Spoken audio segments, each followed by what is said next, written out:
Bonjour.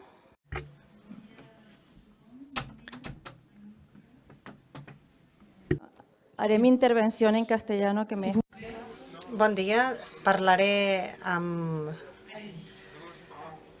castellà, que em resulta més fàcil. First of all, m'agradaria donar les gràcies al CES i als governs de l'Euroregió, Pirineus, Mediterrani, al govern balear de Catalunya i d'Occitània per organitzar aquest fòrum i per incloure'ns i comptar amb nosaltres. Espero que aquí s'aconsegueixin grans coses perquè la comunitat del Mediterrani té un gran repte i hem d'enfortir aquestes aliances per millorar l'estat del Mediterrani i per recuperar la seva rica biodiversitat.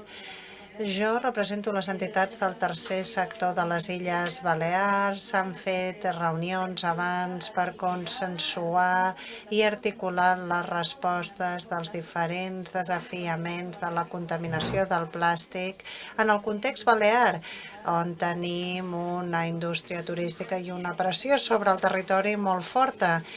I és aquesta pressió la que hem de tractar amb urgència. I relacionat amb el que deien els companys de la taula, s'hauria de canviar o interferir aquest model de consum lineal.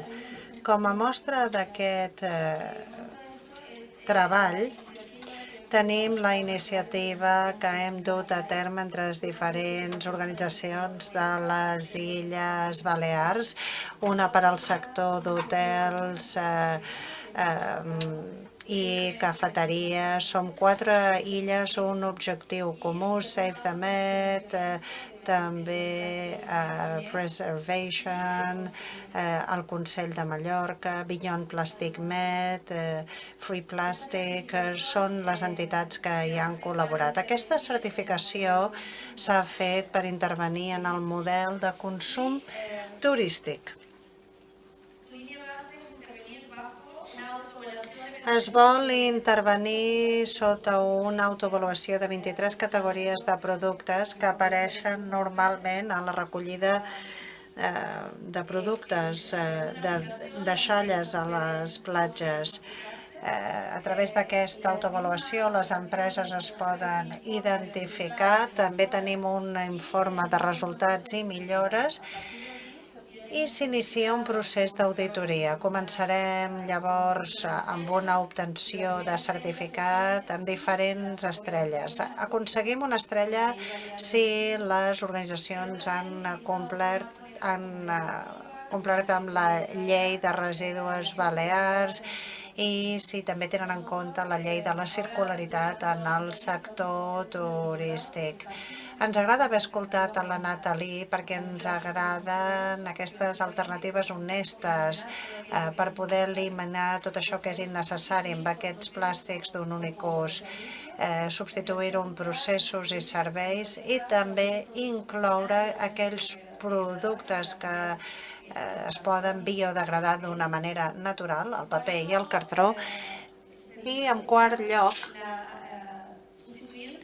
volem substituir tot això amb productes que siguin reciclables, però parlem de vidre, de metall i, finalment, d'aquells plàstics que també es poden reciclar, com el plàstic PET. Ens agrada haver sentit a la Nathalie i que bé que tenim altres companys en aquesta mateixa lluita. En aquest codi QR es pot accedir a una guia que es va fer per al sector Horeca de les Illes Balears. Són les alternatives honestes al plàstic i el problema que tenim amb les falses alternatives. Per exemple, els bioplàstics no és una alternativa als plàstics d'un únic ús per a nosaltres.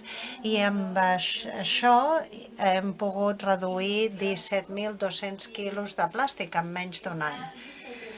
I ara es pot escalar a altres territoris.